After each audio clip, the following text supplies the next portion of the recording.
Congratulations to Tom in Texas for playing a really good game.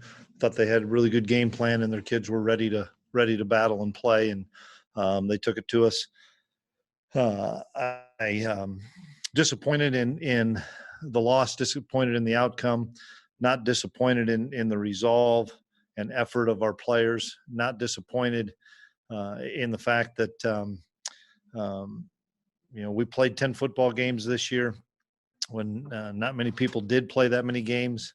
And for our guys to battle with all the adversity that they faced, whether it be injuries to COVID, to opt-outs, to transfers, to everything that those kids faced, they came to work every day and they battled, and we're disappointed.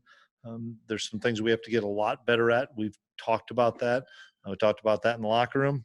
All that being said, we were probably 3 points away prior to this game of making this game have a really big factor against Texas, potentially to go on to bigger, better things. But those are ifs and buts, and we didn't close on those couple games we had the opportunity to. So, we'll bounce back. Our kids have really good resolve. I don't know what seniors are going to do, so we won't even go there. We'll go that route and talk about it. But the guys that are coming back, I told them we needed to be better as coaches, and we will. And players needed to be better, and they needed to take ownership for the program, because that's when we'll turn the corner, is when the kids take the ownership of the program and not the coaches. And we have enough of the right guys coming back that I believe that can happen. Start at Raquel's. Yeah, Chris, as a defensive-minded coach, what's just the most frustrating thing about a game like that? Well, we couldn't stop them, for sure. We ran out of players. Didn't have Eli Sullivan after play 3. Didn't have J-Mac in the second half. The next guy up has got to step up, and we need to be better. We need to be better in the back 7. We need to be better tackling up front. And all that being said, give Texas credit. That running back's a great player. The quarterback, in my mind, is the best quarterback in the league, and they're really big offensively up front. And we didn't do a good enough job stopping them. And we have to get bigger. We have to get stronger. We have to get heavier. We have to do all those things because we were mismatched today. And just big picture, to end the season with 5 straight losses, does it make you reevaluate the way you do some things in the offseason? I don't know how you can even ask that, Kellis. We didn't have an offseason last year. That's a tough one for me to answer. We reevaluate everything, whether we win 5 in a row, lose 1 in a row, lose 5 in a row. But when we didn't have an offseason and didn't have a summer, it's a tough one to answer. All right, thanks, Chris. Appreciate it. John? I guess, Chris, kind of along those same lines, how much of the way the season ended do you just attribute to COVID issues and attrition and some things catching up to you guys?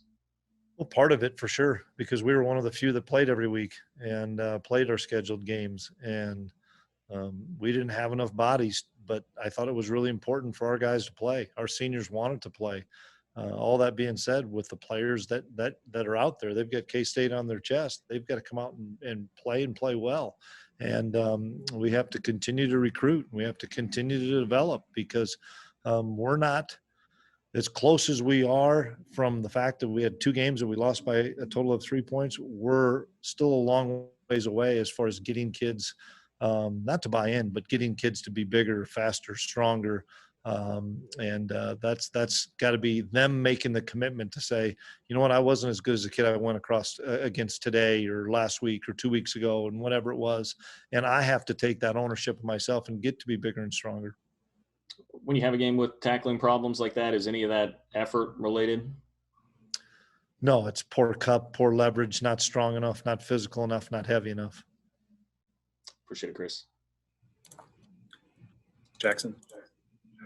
Yeah, Coach, with as fast as Texas got out to a start offensively, I felt like your team really responded well, especially in the second quarter.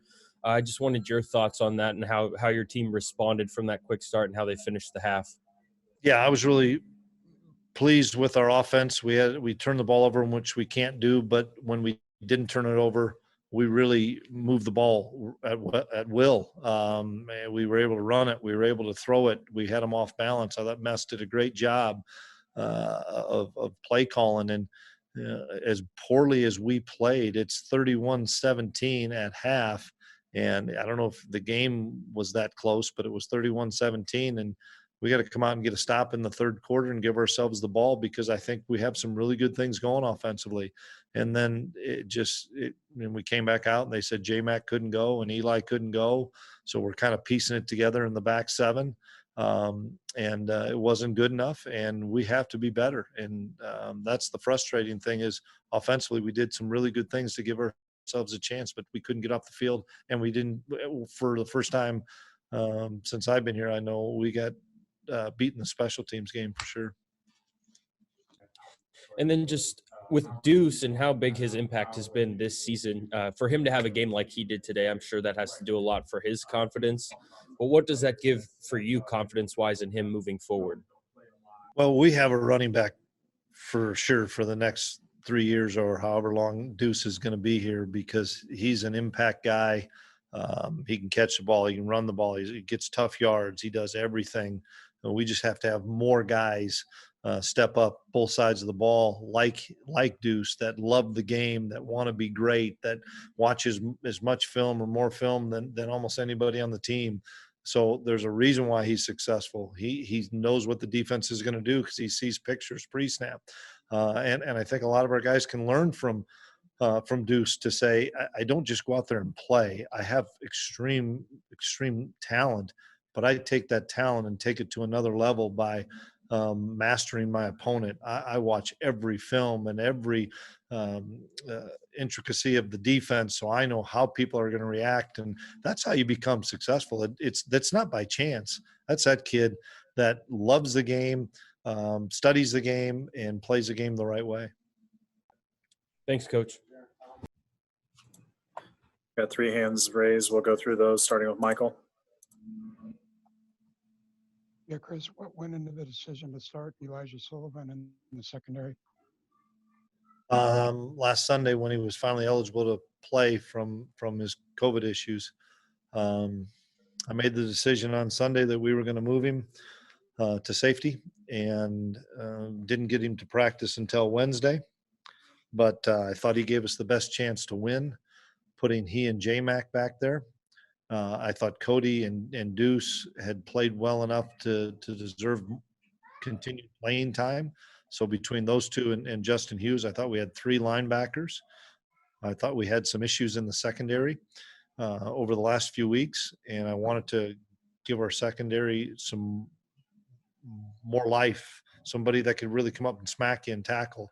And so Eli did this all in 2.5 days, and I was so excited to watch him, because I think potentially at the next level, that's what the kid could be. And unfortunately, he gets maybe 2 plays, 3 plays, makes a big hit on the sideline, and doesn't come back. You see the same Will Howard in practice that you do in games? Yeah, I think Will learned. He grew so much this year. He became stronger mentally, became stronger physically. I'm thrilled that we have Will Howard getting his freshman year over, and the amount of snaps that he took and the amount of hits that he took, and he hung in there. He delivered some strikes. Yep, he made some mistakes, but most freshmen are going to make mistakes, and he'll grow and continue to learn from those things. But Will Howard's a winner, and Will Howard is going to play a ton of football here. And I thought he ran the ball well. I thought he had some throws that he probably would want back, but I thought he threw some strikes too. And do you feel like he values possessions in the ball when he's in practice versus games? Well, he needs to continue to value the ball in general. I don't care if it's practice and games and stuff. And we know as a staff, and we know as an offense, that we cannot turn the football over, especially when we're not stopping people on defense, because we can't give them easy possessions and easy scores. And I'm not going to beat up on an 18-year-old kid that's playing his tail off and trying like a son of a gun and giving us a chance to be successful and putting 31 points up on the board. he's going to be fine. And I was excited about his growth this year. Thank you, Chris. John? And Chris, does today reinforce to you that Malik has kind of turned a corner? Yeah, Malik was healthy the last 2 weeks and played really good football. And, you know, we're trying to get him the ball on some crossing routes. We're trying to get him the ball on some different things in the jet game. We saw that last week. That was a healthy Malik. You know, last week was a different game plan. And this week we saw a guy that practiced all week. The week before he didn't. This week he practiced all week. And I think Malik's an extremely talented guy. He's a very confident guy. And when we get him involved like we did today, he's an impact player, and that's what we have to have. If we can have an impact wide receiver, an impact running back, and surround our offense around those two guys and continue to improve it everywhere else, I like our future. Appreciate it. Last one here, Kellis. I don't know if you really can put it into words, but just now that it's over, how hard was it dealing with COVID for 10 straight weeks or however long this was? Hardest thing I've ever dealt with in coaching, without question. Not knowing from 1 week to the next who's going to be eligible, to kids getting pulled out of meetings, kids missing games, kids. You know, Morris Brown shows up on Thursday of this week and practices 10 snaps, and then we get banged up, so he's got to play. He's a true freshman. He's not ready to play on that stage without practicing.